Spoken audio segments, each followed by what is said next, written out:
I'm Caden Love. And I'm Seema Love, his wife. And we are at Love and Lore, taking dark fantasy, light fantasy, and everything in between.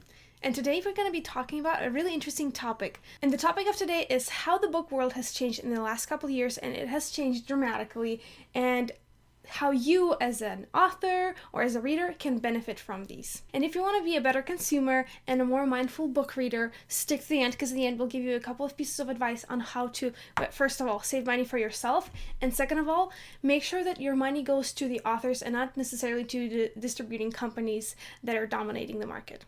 And a big thing to note here, especially speaking as a self-published author or indie published author, there are so many books out there that are so amazing that didn't used to have the accessibility that they had before. I feel like there was definitely a stigma around 10 years ago or so where self-published books were the books that weren't good enough to get published. But now there are some amazing pieces of fiction that are just done outside of the traditional zone. Amazing covers, artwork. Some of my favorite books are independently published. And I think that this has just led to a bigger traction on supporting smaller authors. Some of the bigger things we can note here is Kindle Unlimited. Streaming books was something I feel like a lot of people thought would come about with streaming taking over all film and TV, but streaming books was such an odd concept. And of course you can't go and stream every book out there, but Kindle Unlimited's really helped independent authors gain a larger audience through Amazon. And while many people really aren't fans of Amazon, the company itself, it does really help authors. So honestly, even if you hate Amazon and Goodreads, going out there and purchasing authors' books on there, going and reviewing on there can actually do a lot for authors. Libraries are always an amazing option, but with Kindle Unlimited, we see people just devouring books one after another. This is something similar that has branched into Audible.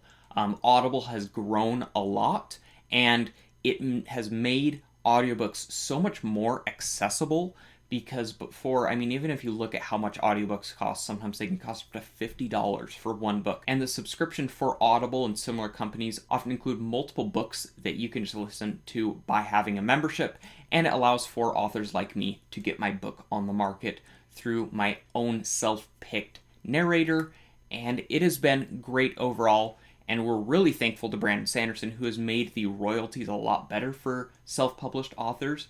But just being able to see so many more people that weren't reading before, reading now through audiobooks because they have time to do so in the car or at work, it's just so cool. There are people like Seema that doesn't prefer to read in print because she's always doing art, which is her job, and she's able to consume fantasy books while doing this.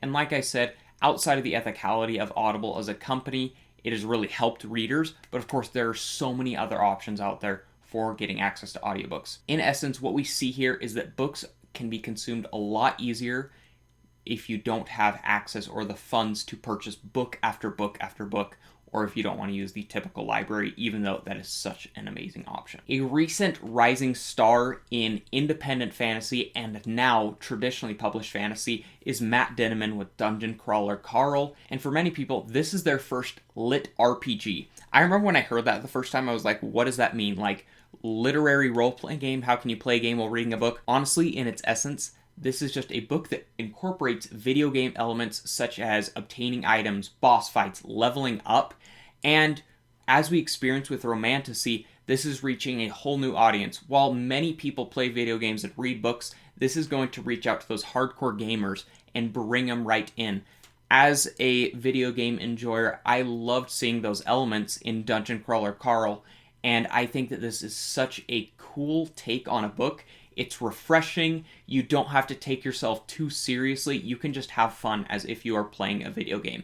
With this, we see the rise of certain platforms like Royal Road, where new and upcoming authors like Shirtaloon, who wrote He Who Fights Monsters, some authors have made complete careers out of this, where they have serialized publishing of their book, where they upload a chapter or two a week. It's just so cool to see that there's so many different routes of self-publishing, and many of these get picked up, like Dungeon Crawler Carl, to be this big thing when people really see the value at their core. And Royal Road is another option, kind of like Kindle Unlimited. This is completely free. You are just supporting the author, and you can just consume all of that reading. And honestly, out of things out there to just consume and consume, reading is a pretty good thing, especially when you are supporting a new and upcoming author. Something really interesting that has definitely shaken the market as of late is BookTok and Bookstagram, YouTube, all of these things, but most certainly BookTok. You go to Barnes & Noble and you see tables that say BookTok hits. It is so interesting that a social media platform and the reviews, content that people do out there can really dictate the success of a book. I'm sure that certain books like Fourth Wing and those written by Sarah J. Maas have just received so much attention, especially due to this. We see books like The Sword of Cayenne, which is a brilliant independently published fantasy book, but it receives so much more attention because it is receiving that BookTok craze. You never know what book is going to explode, and this works with musicians out there or all other forms of creative media. If the algorithm or the content creators pick up on a certain book that they like and just go crazy for it, they can make a complete career out of that. So it's just kind of wild, but one of the things I think I've really liked as it, even though it's kind of a curse, is that I have a never-ending TBR. It's just something fun that as content creators ourselves, we're able to go and look at what others have produced. We can see their recommendations, and it makes finding good books so much easier because rather than just going to these big official reviewers, you just see normal day people talking about what they liked about a book, why you should read it, etc. And it's just a huge interconnected book community on the internet. I also feel like the world of romance books has kind of blossomed in the last couple of years, probably because of BookTok, or I don't know why, but Romantasy specifically. I've seen a renaissance of Romantasy recently. And it was really cool at Dragonsteel to hear Brandon Sanderson's speech talking about whatever books bring you to fantasy, it is a good thing. So, we might not be really into Fourth Wing, but if people read Fourth Wing and really love that and it brings them into this huge world, whatever it does, it is just so cool to see. Whereas, like she said, years ago, contemporary romance, even though it's still a big thing, was much bigger. Paranormal romance, as with Twilight. But now it just seems that a lot of authors there are taking epic fantasy or epic sci-fi, clashing them together with romance and all the things that come with that, and making books that can really appeal to a new audience that would have otherwise avoided reading fiction. And now that we've talked about all these platforms that have made books more accessible for authors to publish their own stuff and for readers to read it, how can you benefit from it as, let's say, an author? So first of all, I think the main paradigm change that you need to make in this new year is traditional publishing is not the only way. There are so many ways that an author can start their career and can get published. Maybe the attention they get in the beginning won't be as big, but they can build their own career without the help of these bigger companies. Mm-hmm. And there's so much we could say on what it takes to make a self-published book, because a lot of this is done by a single person, their paid editor, and that. But what we need to cover here is just kind of the marketing side. As an independent author, you are most likely looking at publishing on KDP, Kindle Direct Press, through Amazon. This makes your book very accessible to those out there. And while Kindle Unlimited isn't for everyone, this is something you should really consider if you are an independently published author. So this makes it so you can get paid in pages read rather than just complete purchases. And there's a lot of people out there that are more likely to pick up your book or give it a try if it has that option. There are some huge self-published authors out there that have their books on there and just make a career out of this. So just considering those options, as well as Audible, there are so many ways author can go about creating their audiobook. They can pay a narrator up front through the ACX platform. That is the platform that helps the author get their KDP book onto Audible. There's a royalty shares option. There are some companies that will reach out to self-published authors that are doing really well to help them get there. I think the importance is just recognizing you have to spread yourself wide, but not too wide. Consider which areas you want to be exclusive in and which ones you really want to focus on, Amazon is not the only option. Even though it is going to contribute to a lot of success for most people, as I mentioned before, Royal Road is a good way at getting a start. There are countless points of information you could touch on this, but Royal Road is a way where you can gain a gradual following for your book if it is one that the audience is liking.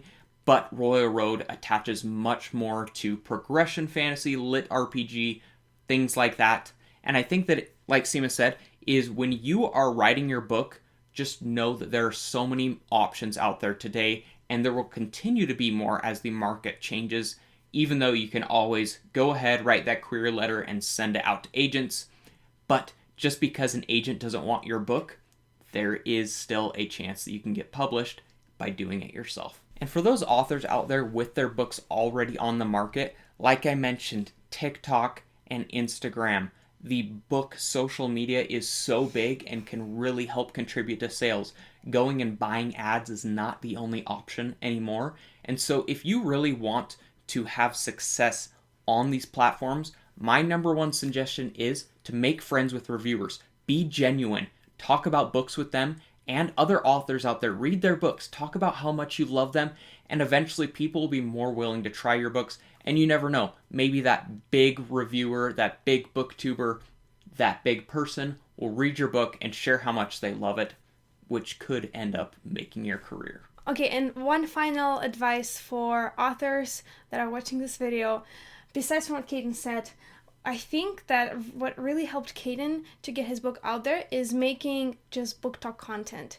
And if you have the energy, the mental energy to make a bunch of short videos about books, do it. That's going to help you so much. That's going to build you a fan base. And you don't even have to be talking about your book all the time. You just need to put yourself out there as a book person and just create this network with your followers. And this is how they will find your book. So don't underestimate Reels and TikToks.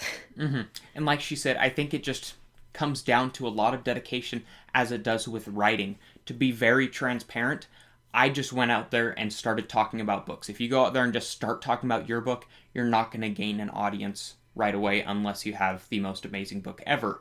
Even then, you're going to gain more followers, more attention just by talking about books. When I first started TikTok, I would post 3 TikToks a day on certain times throughout the day, every day. I eventually gained an audience there, and TikTok wasn't really growing too much for me. I transitioned to Instagram, even though I occasionally upload to TikTok, and that is how I have my now 14,000 followers, is just because I constantly uploaded, always making new content, and now I've kind of tapered back because I feel like I have a decent audience. But if you really want it, you have to dedicate yourself to it. Make sure you've got quality content, be positive, and make friends. And now let's jump to my favorite part. How can you be a better book consumer and reader? So let's say you're consuming pretty popular content and popular books. First thing you need to do is to save yourself some money and get Libby. If you don't have Libby in 2025, what are you doing?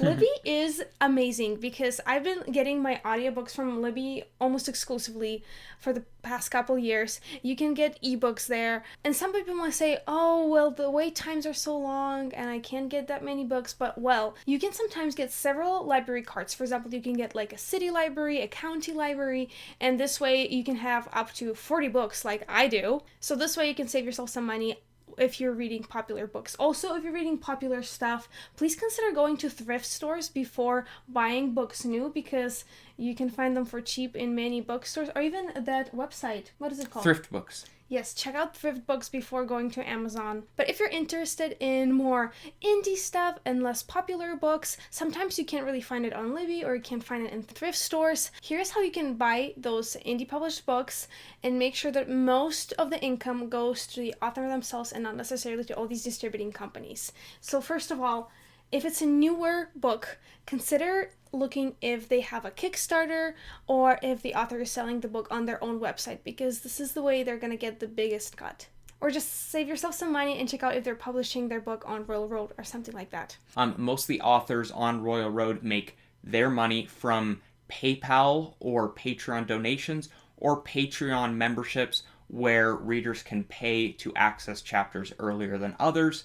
These go directly to the author so they continue their creative process. And just to be really transparent, exactly like Seema was saying, I make $1 or $2 if somebody buys my book in paperback on Amazon, less than $1 if they read it on Kindle Unlimited, even less if they buy it just at a normal bookstore. But the biggest thing, besides the Kickstarters that I've run, if you go purchase it on my website, the only money that doesn't go to me goes to shipping and the purchasing of the book initially to get it produced. You get it directly from the author, and if they're like me, most of the time they are completely signed by them. They come with goodies, and there are many other authors out there that do this exact same thing. So when you are looking to buy an indie book, maybe go just check out their website to see if that's possible.